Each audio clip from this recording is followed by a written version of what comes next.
जय हिंद। आज हम लोग पढ़ेंगे फिर से क्लास 7 के क्वेश्चन नंबर 6 है, चैप्टर 1 का क्वेश्चन नंबर 6 है। 6 में बोल रहा है कि आज ध्यान से समझिए, निम्नलिखित संख्या रेखा पर, जो भी निम्नलिखित संख्या रेखा पर पूर्णांकों के साथ कुछ बिंदु अंकित किए गए हैं। जैसे में पूर्णांक है, सब एक संख्या रेखा है, इसके साथ कुछ पूर्णांक -14 -12 तो क्या संख्या रेखा पर उसके बीच में सब क्या है, पूर्णांक अंकित किए गए हैं ना, उसके बीच में कुछ बिंदु दिया गया है। इस बिंदु को ऑप्शन ए बी सी में जो भी क्वेश्चन दिया होगा उसको आप लोगों को बनाना है।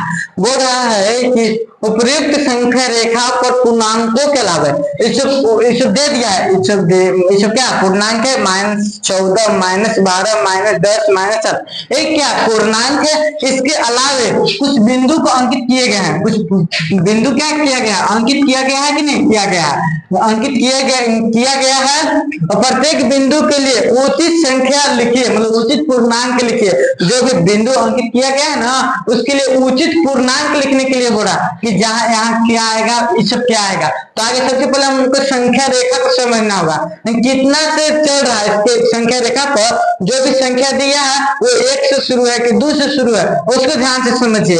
आंसर में लिखेंगे 1 है, कुछ लिखेंगे 1 है। ध्यान से समझिए, यहाँ कितना रहता, यहाँ 4 है तो यहाँ 2 रहता, 2 4 6 8 10 12, 2 करके बढ़ रहा है ना। तो ध्यान से समझिए, और यहाँ भी 2 रहता, 4 रहता, 6 8 10, 2 करके बढ़ रहा है। तो ए में पूछ रहा है जो बिंदु अंकित किया गया ना, क्या भराएगा।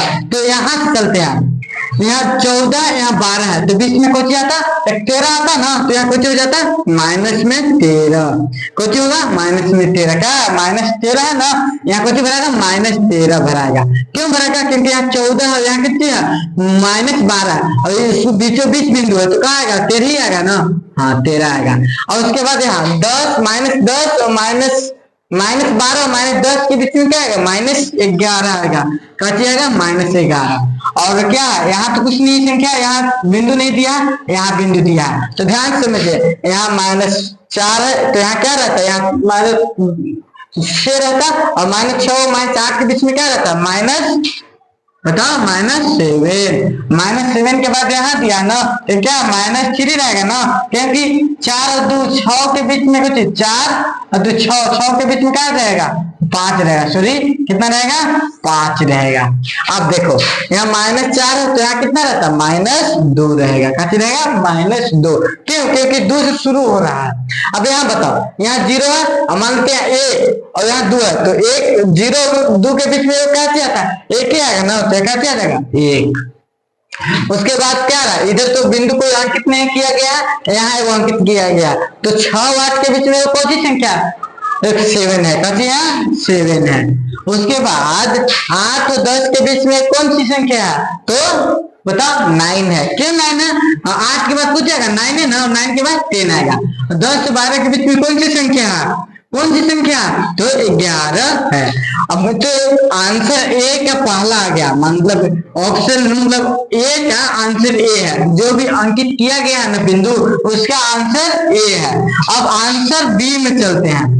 आंसर बी में कह रहा है, आंसर बी बोल रहा है ना कि अंकित बिंदुओं का, जो भी अंकित बिंदुआ है ना, सब अंकित बिंदुओं का पूर्णांकों संख्याओं को आरोही क्रम में जो भी पूर्णांक आया, अंकित बिंदु है ना, तो ये सब क्या पूर्णांक है।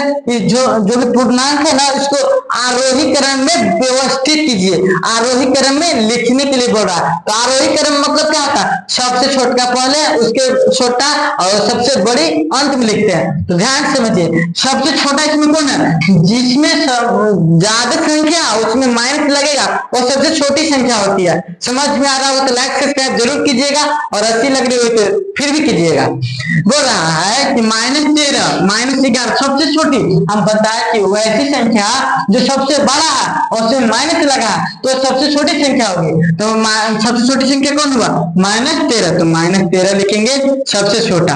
उसके बाद -11 है, उसके बाद कौन है -7 है, उसके बाद -5 है, उसके बाद कौन है -2, -2 के बाद 1, 1 के बाद 7, 7 के बाद 9, 9 के बाद 11।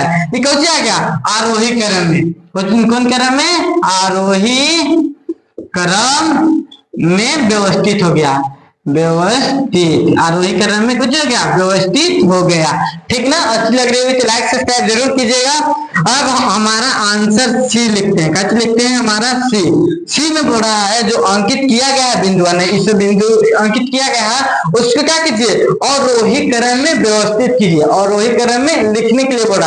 अवरोही क्रम मतलब क्या होता है, सबसे बड़ी संख्या को पहले लिखिए और सबसे छोटी संख्या को अंत में लिखिए। तो सबसे बड़ी संख्या कौन है 11 है, तो उसको सबसे पहले लिखेंगे तो क्या आ जाएगा 11, 11 के बाद पूछेगा 9, 9 के बाद 7, 7 के बाद 1, 1 के बाद -2, -2 के बाद -5, -5 के बाद -7, -7 के बाद कितना -11, -11 के बाद कितना -30। ये हो गया आपका आंसर, क्वेश्चन नंबर 6 का क्लास 7 के आंसर आ गया।